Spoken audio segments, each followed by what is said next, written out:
दोस्तों इस वीडियो में बात किया जाएगा एसएससी जीडी और अग्निवीर और स्टेट एग्ज़ाम के लिए कि हमें इन तीनों में से किसकी तैयारी करनी चाहिए, ठीक ना। तो उससे पहले मैं बताना चाहता हूँ, देखिए अग्निवीर और एसएससी जीडी में अगर पहले मैं कंपैरिजन करूँ तो देखिए मतलब उसके बारे में कुछ बताऊँ तो सबसे पहले अगर एसएससी जीडी को देखें तो एसएससी जीडी एक पुलिस है। पुलिस का मतलब एक केंद्र, भारत में दो प्रकार की पुलिस है, एक राज्य पुलिस और एक केंद्र पुलिस, ठीक है। तो जो एसएससी जीडी है वो है केंद्रीय पुलिस है। केंद्रीय पुलिस का मतलब भारत के कहीं भी किसी भी कोने में कुछ भी कर सकते हैं ऑर्डर मिलने पर। अगर जैसे कोई एसएससी जीडी में मतलब 7 पोस्टें होती हैं, ठीक ना। तो उसमें जो एसएससी जीडी का जवान रहेगा मतलब सैनिक रहेगा, वो एक प्रकार का उसको पुलिस का ही दर्जा मिला रहेगा। ये नहीं कि उसको बहुत लोग लिख देते हैं आर्मी कमांडो और ये सब वो सब, ये सब नहीं उसमें रहता है। वो बस एक प्रकार की पुलिस है, ठीक ना। वो केंद्र की पुलिस है और जो स्टेट की पुलिस होती है उसको राज्य की पुलिस कहा जाता है। तो देखिए जैसे अगर देश के अंदर कुछ बवाल होता है, जैसे बवाल हो जाए कहीं, कोई धरना प्रदर्शन कर रहा है या चाहे जो कुछ भी हो, वहाँ पे आप लोगों ने अक्सर देखे होंगे एक नीले कलर के और सफ़ेद कलर की यूनिफॉर्म में पाइप लेके या जो भी मारते रहते हैं, उनको सीआरपीएफ के जवान कहा जाता है। आपने कभी सोचा वहाँ पर क्यों नहीं इंडियन आर्मी आ जाते हैं, क्यों ना नेवी के ऑफिसर आ जाते हैं, क्यों ना एयरफोर्स के लोग आ जाते हैं? नहीं, इन लोगों का काम अलग है और एसएससी जीडी के सोल्जर का काम अलग है। एसएससी जीडी का काम बस देश के अंदर जितनी घटनाएं होती हैं, जैसे कहीं दंगा प्रदर्शन हो चाहे जो भी हो, वो लोग वहाँ पर करेंगे। आप बहुत से भाई लोग पूछेंगे कि आईटीबीपी और एसएसबी एसएसएफ ये सब तो वहाँ पर भी रहते हैं, बॉर्डर पर भी रहते हैं। तो मैं आप नहीं समझे, केवल इन लोगों का काम है देश के अंदर। ये लोग कभी ऐसी जगह नहीं जाएंगे कि चीन में जाकर लड़ाई करें। जैसे एयरफोर्स के लोग जाते हैं, एयरफोर्स के सोल्जर जाते हैं ना बाहरी, मतलब अपना एयरक्राफ्ट लेकर दूसरे देश में लड़ने, तो वो सेना की बात है।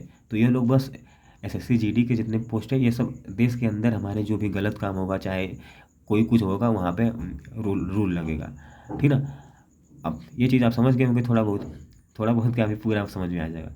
अब बात करता हूँ इंडियन सोल्जर के बारे में। देखिए भारतीय सेना में केवल 3 प्रकार की सेना है, एक इंडियन एयरफोर्स और आर्मी और नेवी। ये लोग, इन लोगों का काम है देश के बाहरी से जो आक्रमण करे पहले उनको देखना, उनसे लड़ना, उनसे हर एक चीज़ जो भी प्रकार की समस्या उनसे, उनका विवाद उनसे रहेगा। और अब आप समझ गए होंगे कि एसएससी जीडी का क्या काम रहता है और सेनाओं का क्या काम रहता है। यही अंतर है दोनों लोगों में।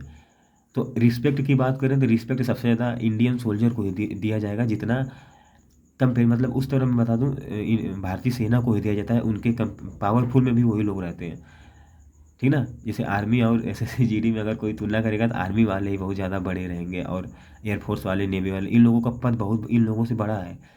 अभी आप देखते होंगे सीआरपीएफ वाले सब पुलिस है। अभी आप जम्मू कश्मीर में देखे रहेंगे ना, ये सब अपने टी शर्ट पे पुलिस पहनते हैं, और कभी आप इंडियन आर्मी को देखे हो टी शर्ट पे पुलिस लिखा रहता है।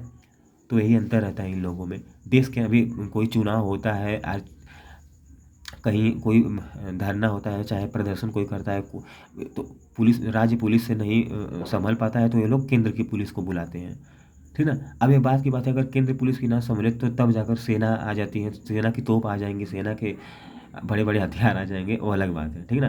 तो आप ये चीज़ आप समझ गए होंगे कि राज्य पुलिस क्या होता है और केंद्र पुलिस क्या होता है। यही इन दोनों में फ़र्क था, इंडियन सोल्जर में और केंद्रीय पुलिस सीआरपी एसएससी जीडी में, ठीक है। अब जानेंगे हम इन तीनों का सैलरी, कि किस में कितना सैलरी मिलता है और कितना किसका लेवल पे रहता है, कितना ग्रेड पे की जॉब रहती है, कौन कौन सी, ठीक है। तो हम जानेंगे। सबसे पहले देखिए भारत में 7 लेवल पे तक जॉब मिलती है। आखिरी लेवल अगर होगा तो लेवल 7 तक, 7th पे कमीशन के अनुसार, और उसके बाद यूपीएससी और वो सब 5600 ग्रेड पे की नौकरी है, वो सब लेवल बहुत ज़्यादा है।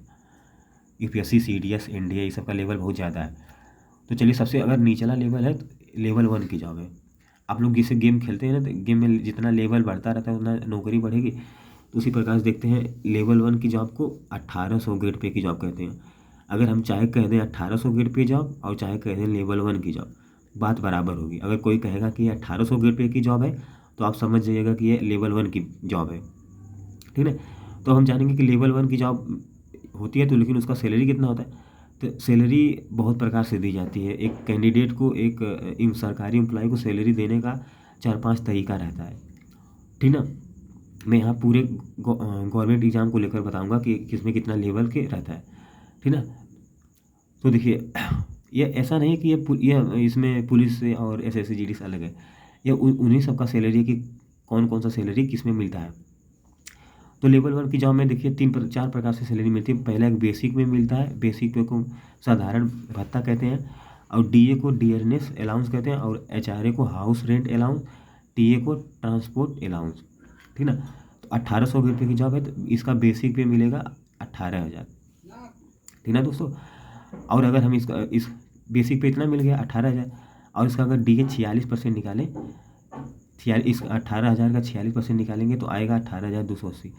डायरेक्ट निकालने का मेथड 18,000 का 40% निकाल दीजिए, फिर उसका आधा कर दीजिए, 10 भाग दे देंगे तो 5 आ जाएगा, 8 5 40, 5% आ जाएगा, जोड़ दीजिएगा, आ जाएगा 8,280। यहाँ पर प्लस भी कर सकते हैं, ठीक ना, इस तरह।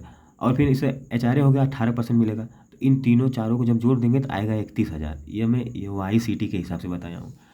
अभी बहुत तरीका होता है सैलरी में, लेकिन सेना में एक ही प्रकार की उसमें सिटी का मायने नहीं रखता है कि सेना की सिटी में है, ये सब नहीं डिपेंड करता है उस पर बस आप किस जगह जॉब करें उसके यहाँ इस पे लिया जाता है।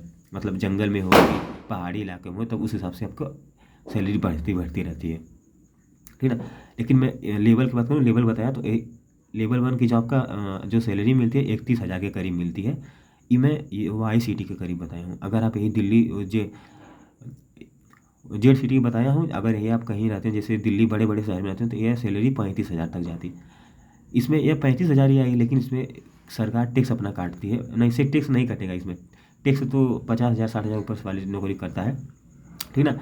सॉरी वो गलती से बोल दिया। इसमें तब यही सैलरी बनकर आएगी 31,000 34,000 के करीब। अगर आप YCT में रहेंगे तो 35 तक जाएगी, 34 तक जाएगी, ठीक ना। ये चीज़ हो गया। और इसके शुरुआत में इतना मिलेगा, और लास्ट जब आप निकलने वाले रहेंगे, मतलब आपकी जब उम्र हो जाएगी, तो उस समय आपको 56,000 तक, जैसे 5 साल जॉब करेंगे तो 5 साल में 31,000 थोड़ी नहीं रहेगा, ये 40,000 बढ़ जाएगा, फिर 10 साल बाद 42,000। इसी तरह 15-20 साल नौकरी करेंगे तो आ जाएगा 56,000 तक। पहली सैलरी मिलेगी शुरुआत में 2-3 साल सैलरी मिलेगी 31,000, फिर बढ़ते बढ़ते आएगी, रुक जाएगी 56,000 तक लास्ट सैलरी रहेगी। अभी आप समझ गए होंगे, ठीक ना। उसी तरह यूपी पुलिस की बात करें और SSC CHSL की बात करें, MTS देखिए, इसमें लेवल 1 में कौन कौन जॉब आती है, MTS केवल आती हैं। और दफ्तरी ऑफिस के छोटे छोटे जो कर्मचारी होते हैं, इनकी जॉब होती है। जैसे क्या उनको बोला जाता है, जो गांव में रहते हैं, सफाई करनी, ये भी सफाई करने वाली नौकरी भी लेवल 1 की जॉब है। 30,000 की मिलती है ना उसमें तनख्वाह, 30,000 25,000, तो ही ये सब लेवल 1 में इतनी चीज़ें मिलती हैं। और लेवल 2 की बात करें तो यूपी पुलिस लेवल 2 की जॉब है, और CHSL LDC की पोस्ट भी लेवल 2 की जॉब है। देखिए लेवल 1 का ग्रेड पे था 1800, और लेवल 2 की ग्रेड पे है 1900। ये चीज़ें बहुत काम देगी, इसलिए काम देगी ना, जब आप किसी सरकारी नौकरी में पोस्ट प्रेफरेंस डालेंगे ना, तो आपको ये पता रहेगा कि भाई ये सब लेवल क्या होता है, और ग्रेड पे क्या होता है, बेसिक पे क्या होता है, ठीक ना। तो ये सब आप पता रहेगा, तो आप फॉर्म हम अच्छे से भर पाएंगे। नहीं तो फॉर्म हम भरने में ही दिक्कत हो जाएगी, पता चलेगा पढ़ाई बहुत की है और हमने भर दिया है लेवल 1 की जॉब। तो लेवल 1 की जॉब सबसे बेकार होती है, इसकी सैलरी बहुत कम रहती है, 31,000 तक मिलती है, और लास्ट सैलरी 56,000 तक। लेकिन लेवल 2 जैसे जैसे लेवल बढ़ेगा वैसे वैसे सैलरी भी बढ़ेगी। तो लेवल 2 की जो जॉब होती है 1900 ग्रेड पे की होती है, इसकी सैलरी 36,000 चल गई, इससे 6-7 हज़ार ज़्यादा, ठीक ना, 5-6 हज़ार ज़्यादा। अगर यही जेड उसमें YXCT में रहता तो यह 40,000 मिलता, ठीक है। 3 प्रकार की सिटी होती है, एक XCT, एक Y और एक जेड। XCT, इन सब तीनों का अंतर 5-6 हज़ार रुपये का रहता है। जैसे अगर मान लीजिए आप SSC CGL के थ्रू इनकम टैक्स में आप गए हैं, दिल्ली में पोस्टिंग है, तो आपको जो सैलरी मिलेगी वो 73,000 मिलेगी। और वहीं अगर आपकी SSC CGL through income tax में आप चले गए हैं वहाँ पर तमिलनाडु में, तो वहाँ पे आपकी सैलरी मिलेगी 67,000 68,000, क्योंकि 5-6 हज़ार रुपये घट गए, क्योंकि आप वही सिटी में रह रहे हैं ना, तमिलनाडु उतना बड़ा सिटी नहीं है। तो अगर जैसे आप बनारस में इनकम टैक्स है तो वहाँ पे भी आपको सैलरी कम मिलेगी, क्योंकि बनारस ये सब थोड़ा दिल्ली के मुकाबले, अहमदाबाद के मुकाबले, हैदराबाद के मुकाबले, ये सब छोटे शहर हैं, मतलब इनकी ज़्यादा कोई वैरायता नहीं जितना दिल्ली की वैरायता है। तो बड़े बड़े शहरों में सैलरी ज़्यादा मिलती है, क्योंकि वहाँ पे हर चीज़ महंगा मिलेगा, इस कारणवश बनाया गया ऐसे। तो लेवल 2 की सैलरी में 36,000 हो गया, और इसकी लास्ट तनख्वाह 63,000 के करीब मिलती है, ठीक ना। जब आप इतना मिलने आखिरी तक आपको इतना ही मिलेगी, इससे ज़्यादा नहीं मिलेगी। अगर आप कहीं जीवन पर्यंत सोचेंगे कि मैं लेवल 2 में पढ़ा रहूँ तो ही मिलेगी। और उसके बाद अब बात करता हूँ लेवल 3। लेवल 3 में क्या आता है, दिल्ली पुलिस की जॉब और CHSL में, इसमें लेवल 4 में डाल दिया हूँ, या नहीं रहेगा यहाँ पे। CHSL में 2 प्रकार के, तो एक लेवल 2 लेवल 4, ये नहीं रहेगा, सॉरी। इसमें रहेगा दिल्ली पुलिस और SSC GD। SSC GD की जो जॉब होती है ना, लेवल 2 और लेवल 3 के प्रकार से मिलती है, ठीक ना। ट्रेनिंग के टाइम कुछ और सैलरी मिलेगी, और जब आप करेंगे ज्वाइनिंग, आपको मतलब एक प्रकार से जब हो जाएंगे कहीं पर पोस्टिंग, वहाँ पे लेवल 3 के हिसाब से मिलने लगेगी। तो जो लेवल 3, अब जाते हैं लेवल 3 पे। लेवल 3 की जो जॉब होती है उसको 2000 ग्रेड पे की जॉब कहा जाता है। दिल्ली पुलिस और SSC GD ये दोनों लेवल 3 की जॉब है, ठीक ना। तभी आप लोग सोचते हैं कि इसमें 42,000 रुपया मिलता है बेसिक पे। यहाँ पे आप देख सकते हो, बेसिक पे मतलब टोटल सैलरी 42,000 मिलेगा, बेसिक पे तो हो जाएगा 18,000 उसमें था ना, इसमें 20,000 रहेगा, इसमें 19,000 है। इस समय लिखा नहीं हूँ, फालतू में समय लगता, इसलिए इसकी जो आपकी शुरुआती सैलरी 42,000 मिलेगी, ठीक ना। अब सोचेंगे कि भाई 45,000 मिलती है, 45,000 वही आपको उसमें वो चीज़ रहेगा कि 45,000 वो 42,000 मिलती है, बस जब आपकी जहाँ पोस्टिंग होती है उस हिसाब से 45,000, 47,000, 46,000 कर लीजिए। और देखिए, यह चीज़ स्टेट में अलग रूप से लागू होता है और केंद्र सरकार में अलग रूप से। केंद्र सरकार की सैलरी राज्य सरकार की सैलरी से ज़्यादा रहती है, 2,000 रुपये। जैसे इसमें 31,000 लिखा होना, तो अगर यही यही सफाई करने में 28,000, 25,000 मिलेगी, क्योंकि वो राज्य सरकार की बात है, यहाँ पर केंद्र सरकार की नौकरी है MTS ने। उसी तरह पुलिस में भी यहाँ पर 36,000 लिखा होना, तो पुलिस में 30,000, 33,000 मिलती है। जाकर ये सब पता कर लीजिएगा, पता लग जाएगा, ठीक है। अगर जैसे आपको लगता होगा यह राज्य सरकार और केंद्र सरकार की सैलरी अलग अलग रहती है, वो 7th पे कमीशन के अनुसार रहती है, वो अपने अपने खुद राज्य सरकार में बनाए गए टैक्स के अनुसार जो भी लगता होगा रहती है। और इसकी SSC GD की जो लास्ट सैलरी रहती है वो 70,000 के करीब रहती है। और एक बता दूं, अब चलिए बताता हूँ SSC GD का प्रमोशन और जो अग्निवीर का प्रमोशन और पुलिस का प्रमोशन। देखिए दोस्तों, अगर आप एक SSC GD में नौकरी पाते हो तो आप एक कांस्टेबल पद पे रहोगे, एकदम सबसे निचले। फिर 12 साल बाद या 14 साल बाद आपको हेड कांस्टेबल बनाया जाता है, ठीक ना। हेड कांस्टेबल बाद उसके बाद बनाया जाता है, उसके बाद डिप्टी कुछ करके इसी तरह रहता है, आगे मुझे नहीं पता, लेकिन बस मुझे 2 तक पता है, आगे अगली वीडियो में बता दूंगा, वीडियो लाऊंगा एक तो, ठीक ना। तो इस तरह होता है। जब सोचिए 12 कांस्टेबल से 12 हेड कांस्टेबल बनने के लिए 12 साल लग जाएंगे, तो क्या मतलब रह जाएगा, ठीक ना। ये चीज़ होगा। और अगर आप वहीं पे आप अग्निवीर के थ्रू जैसे आर्मी में चले जाते हैं, एयरफोर्स में चले जाते हैं, नेवी में चले जाते हैं, तो हाँ अगर आप बढ़िया काम करते हैं, चाहे जो भी कुछ कुछ अच्छा कर देते हैं, तो आपको फाइटर प्लेन भी उड़ाने को मिल सकता है, आप पैरा में भी जा सकते हैं, कमांडो में भी जा सकते हैं, ठीक ना। सेना का मतलब आप बहुत जल्दी उसमें पहुंच सकते हो अगर आप अपनी योग्यता को दिखा दिए बढ़िया तो। और इसमें क्या है कि SSC GD में चाहे आप अपनी योग्यता दिखाओ चाहे मत दिखाओ, 12 साल तक आपको करना ही करना है। ये सब ऑफिशियल नोटिफिकेशन में CRPF के जो उसमें आई थी फायरमैन की, उसमें देखेंगे आप ना, फायरमैन नहीं CRPF को खुद का जो वेबसाइट है उसमें आप पर जाकर देखेंगे, तो मैं CRPF के डाटा के हिसाब से बताया हूँ इसका 12 साल, जैसे CRPF में रहेंगे तो 12 साल बाद ही आपको हेड कांस्टेबल बनाया जाएगा। सैलरी आपकी बढ़ती रहेगी, जैसे 45,000 है तो 45,000 से 50,000 मिलेगी, 60,000 मिलेगी, ठीक ना। तो वही आपको लास्ट जब आप रिटायरमेंट होते रहेंगे तो आपको लास्ट सैलरी 69,000 के करीब मिलेगी। ये चीज़ रहता है। आप लोग सोचेंगे कि लेकिन शुरुआत में पहले साल 5-6 साल तक 42,000 से 45,000 शुरू होगी, 47,000, 48,000 इस तरह मिलते मिलते रहेगा। जैसे जैसे ईयर बढ़ता रहेगा आपका सैलरी भी 1-2 हज़ार 3,000 रुपये बढ़ती रहेगी। ये चीज़ रहता है। आशा करता हूँ आप तीनों समझ गए होंगे, लेवल 1 लेवल 2। अगर आपको कभी कोई नौकरी करना रहेगा तो आप लोग लेवल 1 में मत जाइएगा ना, तो लेवल 2 डायरेक्ट लेवल 3 में जाएगा। इसी तरह लेवल 7 तक हिंदुस्तान में लेवल 1 से लेकर लेवल 7 तक नौकरी है। जो SSC CGL की नौकरी है ना, ये लेवल 7 तक है, तभी इसकी सैलरी 70,000 73,000 तक पहुँचती है। और सेंट्रल गवर्नमेंट में सैलरी ज़्यादा मिलती है, लेकिन सैलरी कटती भी है 2-3 हज़ार, आपका पैसा कटता है और फिर आगे की रखने के देने के लिए, ठीक है। उस तरह अगर आप लेवल 7 की जॉब अगर जोड़ेंगे ना तो जाएगा 83,000 तक, 83,000 तक जाएगा। लेकिन तो उसमें सरकार काटती है टैक्स, तो आ जाता है 75,000 73,000 तक करीब, ठीक ना। लेकिन सेंट्रल उसमें राज्य सरकार में ये चीज़ें नहीं होती हैं, बहुत होती भी होंगी तो 500 के 1,000 के करीब रखाया जाता है आपको, नहीं तो उतना नहीं जाता, ठीक है। अभी आप सैलरी ग्रुप में आप समझ गए होंगे। और अग्निवीर आप जान ही रहे होंगे कि अग्निवीर की बात करूँ तो वो लेवल 1 की जॉब है अग्निवीर, क्योंकि वो 20,000 रुपये देने के लिए कहे हैं ना, 21,000 रुपये, तो उसको लेवल 1 ही समझिए, 31,000 रुपये मिलेगी। ये तो है कि नहीं, 36,000 मिल रहा है आपको। तो अग्निवीर लेवल 1 की जॉब है, SSC GD लेवल 3 की जॉब है। आप समझ गए होंगे कि SSC GD की तैयारी करूँ पैसा के लिए, अगर आपको करना है कि मुझे खूब पैसा भी ज़्यादा मिलता है तो GD पर ही जाइए। और आपको अगर बहुत उसमें प्रमोशन, GD में प्रमोशन बहुत ज़्यादा नहीं है दोस्तों, लेकिन इसमें आर्मी से अगर आपका बाय द वे अल्लाह को मिल गया बीच में, अगर आपका अल्लाह ने साथ दिया तो आप पैरा भी ज्वाइन कर सकते हो। बहुत प्रकार से जो आपके हिसाब से रख लिया जाएगा, ठीक है। अब 4 साल के लिए हो सकता है 29 में चुनाव हो, ख़त्म ही कर दें। अब जो भी हो, आप इस चीज़ों समझ गए होंगे। सैलरी के मामले में बता दिया और प्रमोशन के, और उससे बढ़िया दिल्ली पुलिस की तैयारी कर लीजिए, और यूपी पुलिस भी है, ठीक है। यूपी पुलिस में भी प्रमोशन बहुत स्लो रहता है। इसमें तो SHO FSHO बनते बनते समय लग जाएगा, पेपर भी देना पड़ता है, एक सर्वी मैन को छूट भी आती है।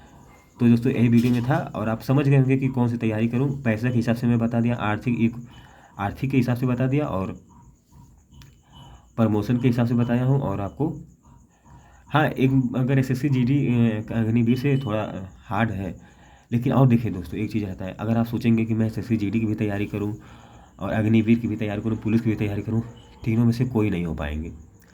अगर आपको करना ही है डिफेंस, अगर आप एक प्रकार के रियल डिफेंस लवर है ना, तो आप किसी एक को पकड़ के रखेंगे ना तो आपको मिल जाएगा, चाहे आप आर्मी से, या तो एयरफोर्स या नेवी, चाहे जो भी हो। अगर आप एक डिफेंस लवर है वो तीसरी चौथी बार में निकाल लोगे आप, ठीक ना। तो ये चीज़ें हैं, किसी कहने पे कि भाई ये पढ़ लो तो तीनों कवर हो जाए, कुछ नहीं कवर होगा। तीनों में से कोई नहीं हो पाएगा अगर आप तीनों तैयारी करोगे। अगर आपको करना है, अगर आपको लग रहा है कि मैं SSC GD नहीं करूँगा, तो SSC GD ही करिए, आर्मी को छोड़ दीजिए, आर्मी एकदम ध्यान दीजिए, आर्मी एयरफोर्स नेवी मत ध्यान दीजिए, ये पुलिस वुलिस छोड़ दीजिए, ये चीज़ बनाइए। बहुत लोग टीचर लोगों को कहना है कि ये सब फॉर्म भर दो, कुछ नहीं, फॉर्म भर दो। जो लोग कहते हैं कि इसके टारगेट करके पढ़ के चलो तो सब कुछ कवर हो जाएगा ना, प्रीवियस ईयर लगाना पड़ता है तब जाकर कवर होगा। मैथ रीजनिंग GK में इतना ज़्यादा प्रश्न है कि लेवल इतना है कि कौन कौन लेवल पूछने लगेगा आप नहीं जान पाओगे। फिर दोस्तों ये भी चीज़ें देख कर हमें तैयारी करना चाहिए। अब मैं इतना चीज़ बता दिया हूँ, और कोई कम, अब वही डिफेंस लेवल की बात ही अलग है। अब जो भी अपना समझ में आए वो आप सोच ही सकते हैं। उसमें दौड़ की प्रॉब्लम रहती है, और इसमें SSC GD में हाइट की प्रॉब्लम रहती है, तो हर एक चीज़ देखना है। और अगर मेरे ख्याल से अगर इन तीनों में बात करूँ तो सबसे बढ़िया अगर बताऊँ तो दिल्ली पुलिस है यार। बस इसकी बशर्ते इसकी मतलब वैकेंसी हर साल आए। केंद्र की पुलिस है, आप बढ़िया से 42,000 43,000 रुपया मिलेगा आपको, एक साल के 45,000 मिलेगा, मतलब एक 13 महीने की सैलरी मिलती है इसमें। SSC GD में भी कुछ पोस्टों पर जैसे CISF हुआ और SSB हुआ, ये सब सैलरी बहुत मिलती है 13 महीने की ना। और उसकी मंथली सैलरी दिल्ली पुलिस की भी 45,000 के करीब है। तो अब इतना बता दिया हूँ, मतलब ठीक ना, अब रख रहा हूँ।